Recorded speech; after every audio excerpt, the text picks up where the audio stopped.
My name is John Smith, and I never thought that a simple move to a new house could turn into a nightmare. It was a quiet neighborhood in the suburbs where everyone seemed friendly. But one day I noticed something strange. My neighbor, Mr. Brown, has always been very quiet and withdrawn. He rarely left the house, and when we happened to meet, his gaze was cold and distant. One day, while passing by his house, I saw him digging in his garden. Something about this made me feel uneasy. My anxiety grew every day. Why did he always work in the garden late at night? Why did his house smell strange? I decided to talk to the other neighbors, but they just shrugged their shoulders. Mr. Brown was always a bit strange, they said. One evening on my way home, I saw a light in his basement. My curiosity got the better of me, and I moved closer. Through the small window, I saw something that made my heart stop. A woman was lying on the table, bound and unconscious. Mr. Brown stood by with a knife in his hand. My legs felt like cotton wool, but I forced myself to run home and call the police. They arrived quickly and broke into Mr. Brown's house. When they brought him out handcuffed, I saw madness in his eyes. He quietly told me, "You're next." After that incident with Mr. Brown, my life was never the same. Police discovered that he kept several victims in the basement. The woman I saw survived, but her psychological state left much to be desired. It struck me how close to my home this horror was. For the next few weeks, I felt like I was on pins and needles. Mr. Brown's shadow seemed to follow me everywhere. I began to suffer from insomnia and frequent nightmares. In them, I saw Mr. Brown standing by my bed with the same cold look and a knife in his hand. One such nightmare made me wake up in a sweat. I decided that I could no longer live in this house. Early in the morning, I packed up and moved in with my friend Michael, who lived on the other side of town. Michael was a good friend and helped me calm down. He offered me help and support, but I still couldn't shake the feeling that something was wrong. One evening, while we were sitting in the kitchen talking, someone knocked on the door. It was a middle-aged woman who called herself Detective Jennifer Harris. She came to talk to me about Mr. Brown. "We have reason to believe that he did not act alone," she said. "We found evidence pointing to his accomplice." I felt a chill run down my spine. "But he said I was next," I blurted out. Detective Harris nodded. "We think his accomplice can continue his case. We need your help." This news came as a shock to me, but I understood that now I could not stay away. Michael and I decided to help Detective Harris with her investigation, not knowing how dangerous it could be. Michael and Detective Harris and I sat down at the table discussing possible scenarios and suspects. She showed us the evidence, photos, letters, even notes that appeared to be written in a different handwriting. Mr. Brown's accomplice was still at large, and he knew about me. I was troubled by one question. Why me? Detective Harris explained that I had become an inadvertent witness, and that the accomplice may have wanted to remove me as a potential witness. We started checking every person who might be connected to Mr. Brown. We reviewed his social networks, contacts, reports, but nothing concrete was found. Every clue was a dead end. I felt trapped, knowing there was someone out there who wanted me dead. One day, when Michael and I were at a local coffee shop, I noticed a man looking at us strangely. He was middle-aged, with a beard and a cap that hid his face. When I met his eyes, he quickly turned away and left. I mentioned this to Detective Harris, and we decided to follow him. The evening was quiet, and we kept our distance. The man walked along the narrow streets, looking around from time to time. Eventually, he entered an old, run-down house on the outskirts of town. We stopped at the corner and called the police. When the police cars arrived, we went inside. The house was in a terrible state. Garbage and old furniture were scattered everywhere. In one of the rooms, we found photographs of Mr. Brown and his other victims. We stopped in front of the basement door. I could feel my heart pounding in my chest when Detective Harris opened the door. We went down the stairs, and in the basement we found him, the same man from the coffee shop. He was standing among instruments of torture similar to the ones Mr. Brown had. He rushed at us, but the policeman quickly cornered him. As he was let out, he quietly whispered to me, "It's not the end yet." We returned home feeling relieved, but the accomplice's words haunted me. Who else was involved? Was this really the end of horror, or just the beginning of something worse? We hoped that after the arrest of the accomplice, everything would return to its place. But life was not so simple. Even though he was in custody, I still felt that something was wrong. The next morning, I woke up to the doorbell ringing. It was a postman. He handed me an envelope without a return address. I opened it and found inside only one sheet of paper with the inscription, "I know where you live." My heart trembled. Who could it be? I immediately called Detective Harris. She came quickly, examined the letter, and took it as evidence. "It could be the work of someone in his circle," she said. "We have to be careful." The days turned into weeks, and even though I tried to lead a normal life, the fear haunted me. I began to notice small things, strange looks from passers-by, a car that drove past my house several times, the constant feeling that I was being watched. One evening I was coming home late and saw a man in the yard. His face was hidden by the shadow, but I could feel him watching me. I screamed and ran into the house, locking all the doors. Michael tried to calm me down.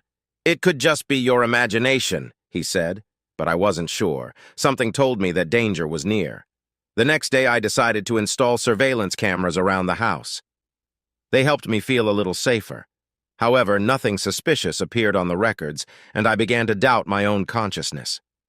But everything changed that night when I woke up to a strange sound. It was the sound of scraping metal. I got out of bed and went to the window. On the surveillance cameras, I saw someone trying to open the back door. My heart fluttered again. I called the police and they came in no time. But the attacker disappeared, leaving only traces on the door. It was a clear signal they would not stop. Detective Harris came again. "Well, put a guard around your house," she said. "We have to catch this maniac." But I already understood that this nightmare would not end so easily. The presence of security calmed me somewhat, but the fear was still there. My paranoia grew every day. I knew someone was watching me, and it made me uneasy. I woke up at night with nightmares of Mr. Brown and his accomplice stalking me. One morning, while I was drinking coffee in the kitchen, I heard a rustling outside the window. It was Detective Harris. She looked worried.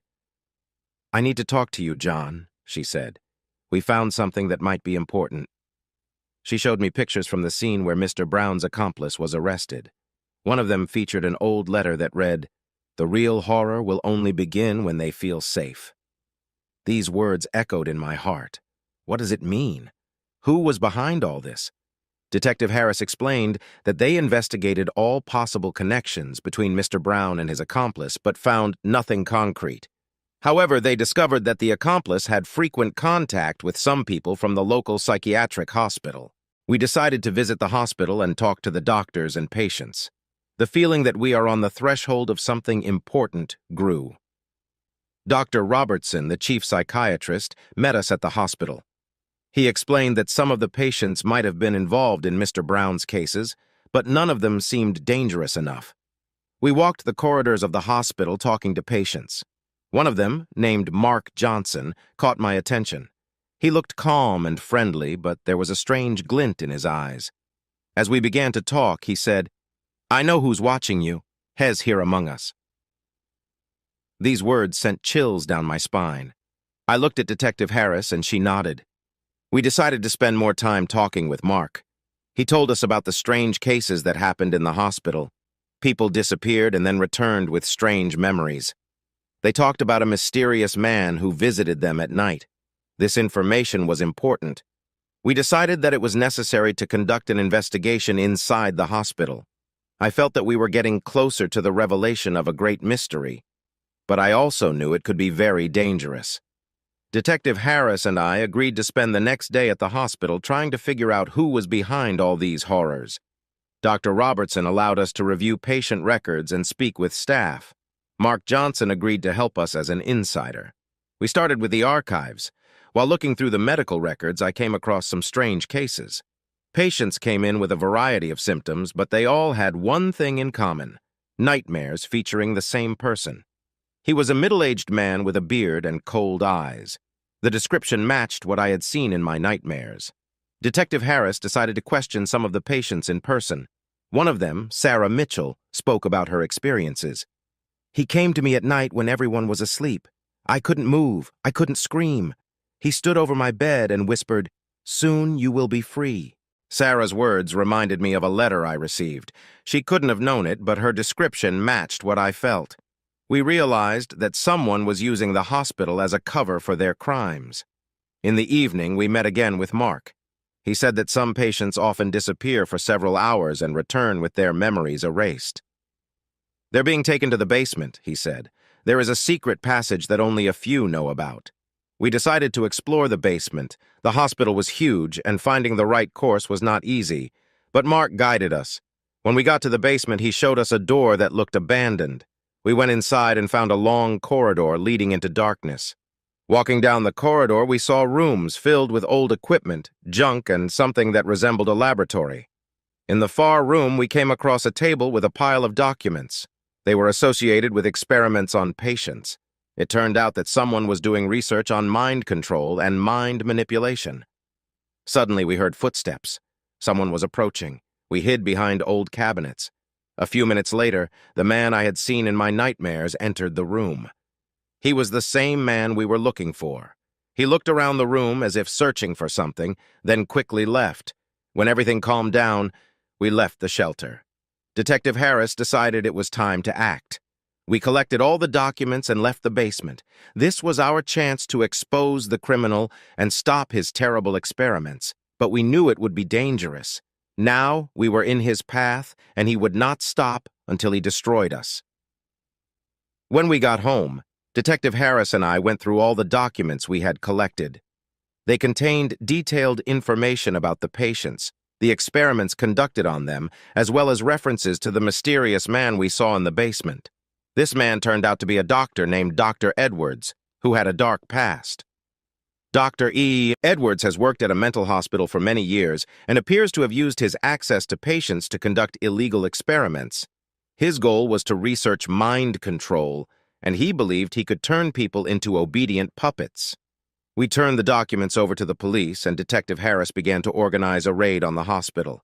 They planned to arrest Dr. Edwards and his possible accomplices. I felt that we were finally approaching the solution. The next day, the police raided. The hospital was surrounded, and Harris and I watched the operation from a safe distance. The police entered the basement and found Dr. Edwards, who was conducting another experiment. He was arrested along with several other hospital employees. But even during his arrest, Dr. Edwards remained calm. He smiled as he was led out in handcuffs and looked at me in silence. It was an eerie smile that seemed to penetrate the very soul. He said quietly, "This is just the beginning." After the arrest of Dr. Edwards, we thought it was over, but a few days later I received a new letter. It read, "You don't know how many of us there are. We are always there." These words caused a new wave of fear in me. Who else could have been involved in this conspiracy? Are there other Dr. Edwardses who continue his work? Detective Harris said the investigation is ongoing and that they are trying to find anyone who may have been involved. But I knew that my peaceful sleep would not return. Every night I had nightmares in which strangers chased me, trying to pull me into a dark web. And even though Dr. Edwards was behind bars, I felt that the threat had not gone away. A few weeks had passed since Dr. Edwards' arrest, and while part of me was relieved, a sense of unease persisted. It seemed that every sound, every movement in the darkness could hide a new threat. The police continued to investigate, but there were no results yet. One evening when I was at Michael's house, we decided to go through all the materials we had. Michael was supportive and helpful as always, but even he was starting to look worried.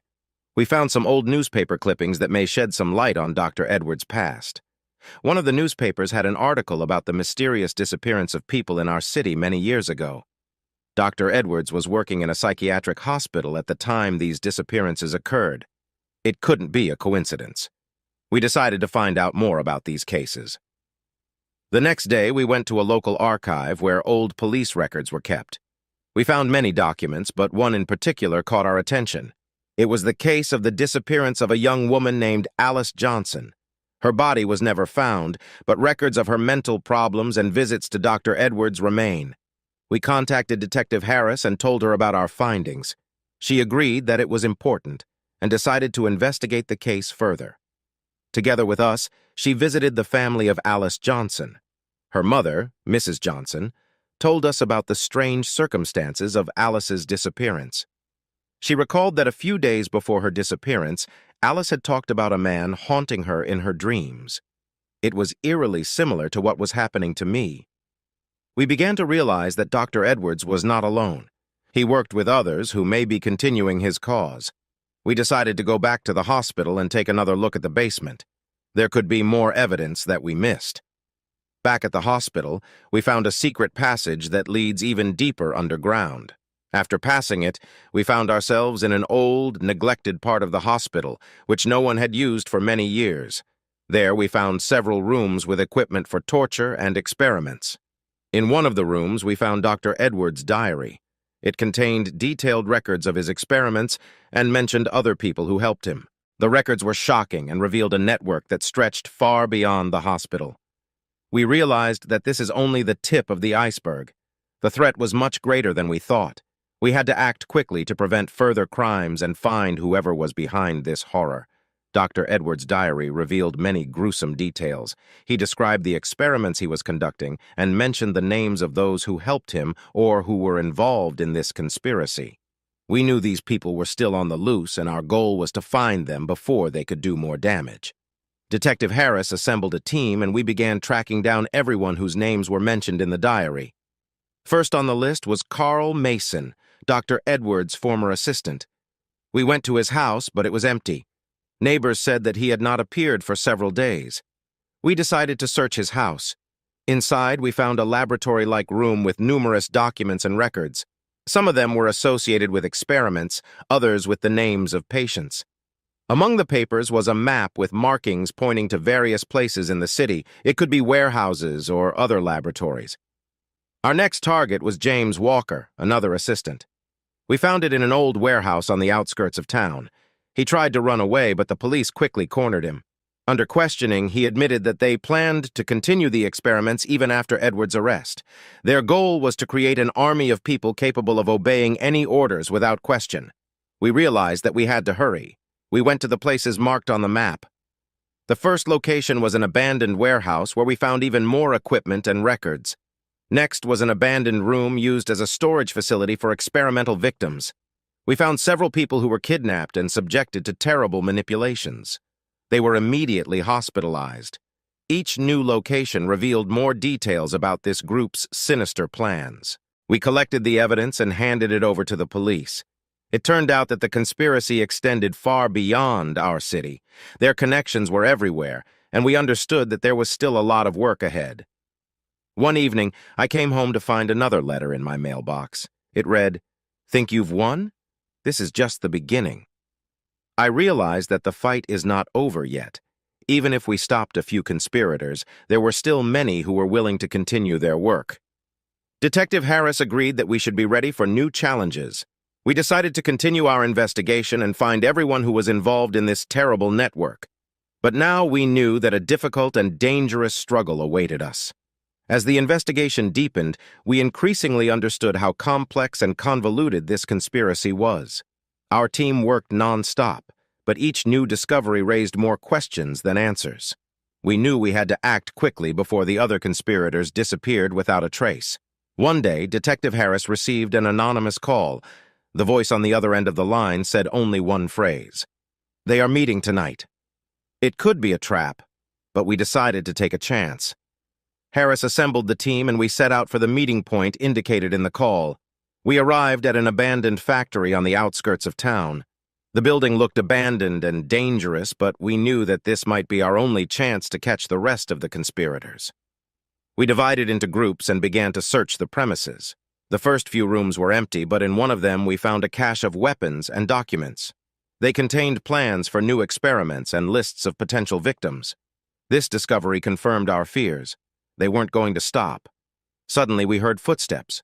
Someone was approaching. We hid behind old boxes and watched. A group of people entered the room, among whom I recognized several faces from the photographs we had found earlier. They discussed their plans and shared information about new places for experiments. Detective Harris sounded the alarm and we began the operation. The police quickly rounded up everyone present, but one of them, the leader of the group, tried to escape. I ran after him, and after a short chase, we managed to catch him. It was Nick Parker, one of Dr. Edwards' main accomplices. During the interrogation, Parker initially refused to talk, but after several hours, he began to talk. He revealed to us the names of other members of the conspiracy and the places where they could be hiding. It turned out that they were planning new experiments in another city, and we had to act quickly to prevent this.